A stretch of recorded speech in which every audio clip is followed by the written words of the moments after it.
Salut les amis, j'espère que vous vous portez bien. J'espère que ça va et que vous tenez bon. Vous savez, c'est quand vous rentrez dans un bureau et que vous voyez que tout le monde est blanc et que vous êtes le seul noir.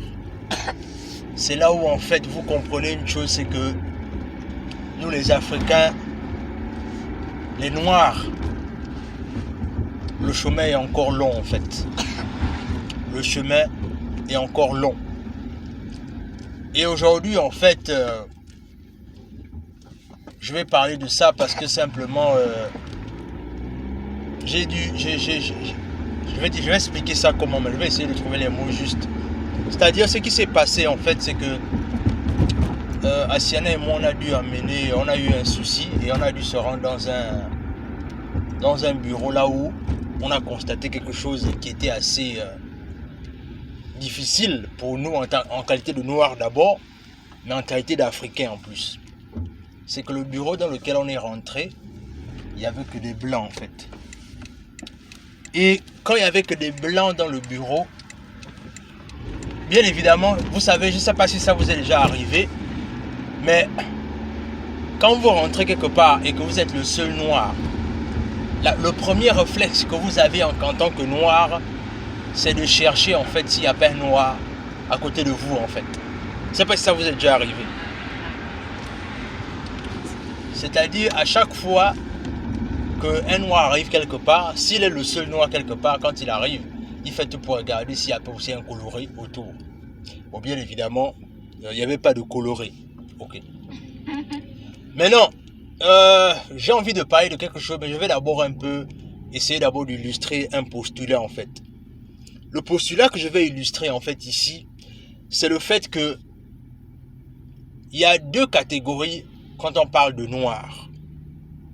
Notamment, je vais parler de ce que je connais le mieux, c'est-à-dire l'Afrique et les Amériques. C'est-à-dire, il y a la catégorie entre les Africains et les Noirs américains se situe dans deux contextes. C'est-à-dire, voilà deux catégories de personnes qui ont la même couleur de peau, mais il y a une catégorie qui a du mal à accepter l'autre. Je m'explique. C'est-à-dire, au-delà du fait qu'on dise qu'on est tous des Noirs et qu'on est tous des Africains, mais même dans là encore, c'est pas la couleur de peau qui doit nous unir. Hein. Beaucoup de personnes ont démontré cela à plusieurs reprises. Et quand un Africain arrive quelque part, même au milieu des Noirs américains, la manière dont il est accueilli, la manière dont il est traité, tu sens vraiment qu'il y a beaucoup de difficultés en fait.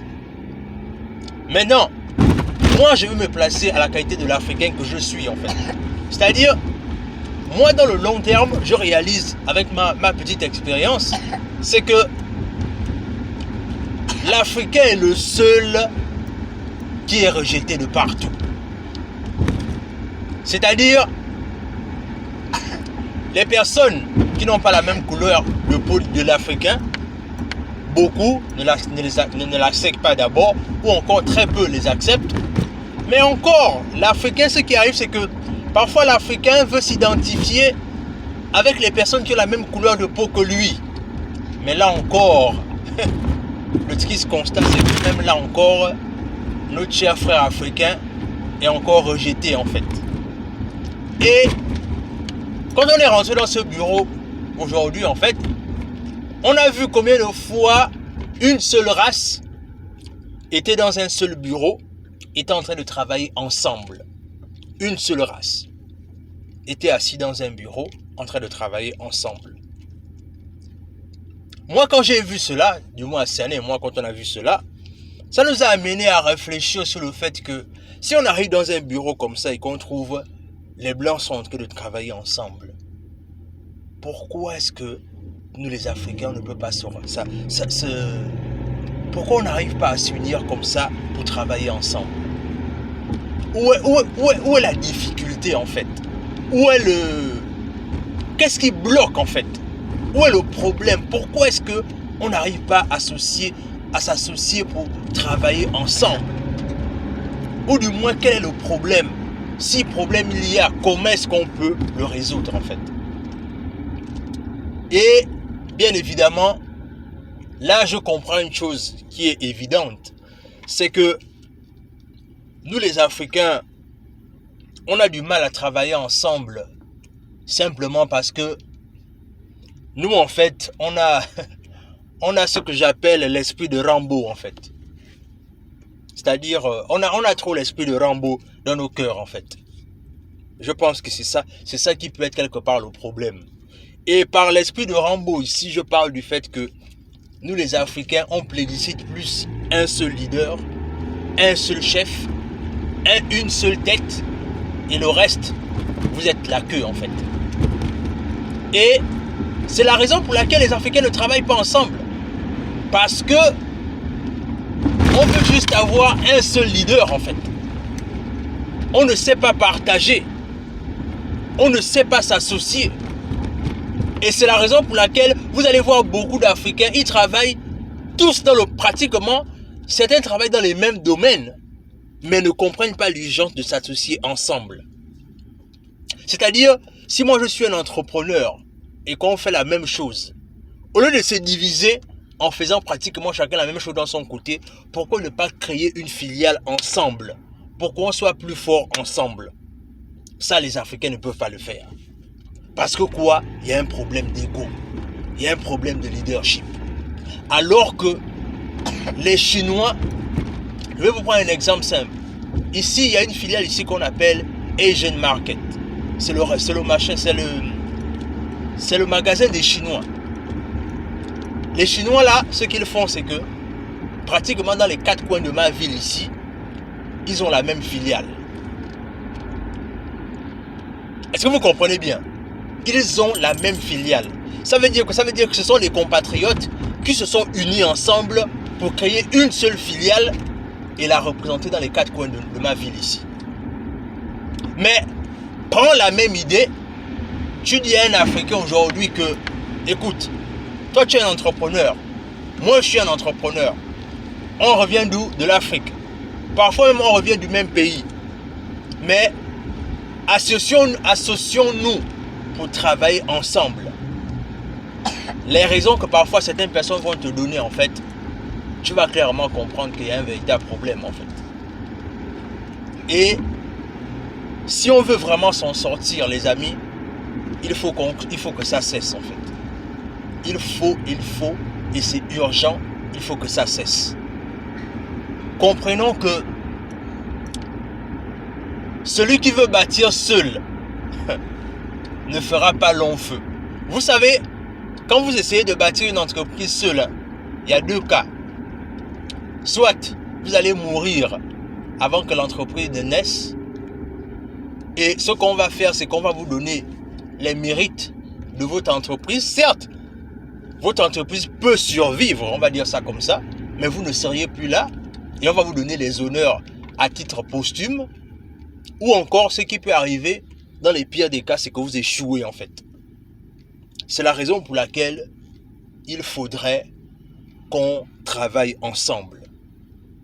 Travailler ensemble implique le fait que chacun peut apporter son expertise pour qu'on ne crée qu'une seule filiale, pour qu'on soit plus dynamique, pour qu'on soit plus efficace. Tant qu'on va toujours vouloir travailler dans son côté, ce qui va arriver, c'est qu'on aura juste les chiffres des entrepreneurs qui essayent de survivre. Mais alors que le but ici, c'est que quand tu viens en business, tu ne viens pas pour survivre. Tu viens, 1, pour résoudre un problème, et 2, tu viens pour t'enrichir. Mais comme beaucoup d'entre nous, on n'a pas cette pensée-là, c'est la raison pour laquelle on patauge. Aujourd'hui, les gens sont en train d'aduler Amazon par rapport à tout leur succès.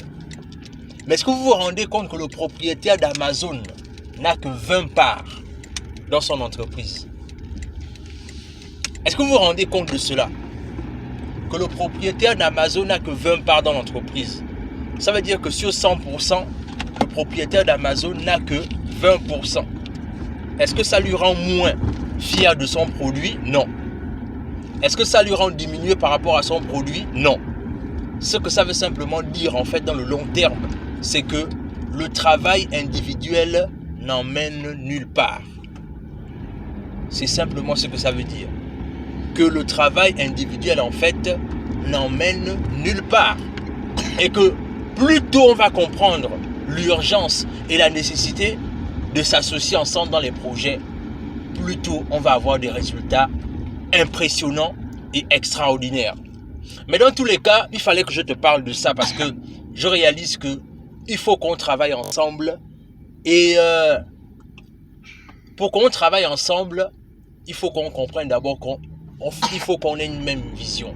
Mais dans tous les cas, c'était déjà une pierre, une pavée comme ça dans la mare comme ça que j'ai voulu lancer afin que tu me dises ce que tu en penses en commentaire. Parce que là actuellement, je suis en train de préparer un projet avec des entrepreneurs africains, mais j'ai quand même envie d'avoir ton avis là-dessus en fait. Qu'est-ce que tu penses du travail ensemble? Est-ce que tu penses que c'est quelque chose qu'on doit faire ou bien est-ce que tu penses qu'il est mieux que chaque Africain continue à avoir des petits résultats chacun dans leur coin? Dans tous les cas, mets-les-moi en commentaire, partage la vidéo autour de toi, mets-nous des likes et surtout, partage cette vidéo à un entrepreneur africain que tu sens que peut-être il est en train de lutter dans son coin mais qui ne comprend pas encore la nécessité et l'urgence de travailler ensemble. Pourquoi pas, il peut être un futur partenaire dans le futur. Mais dans tous les cas, partage la vidéo et sur ce, on se dit à la prochaine.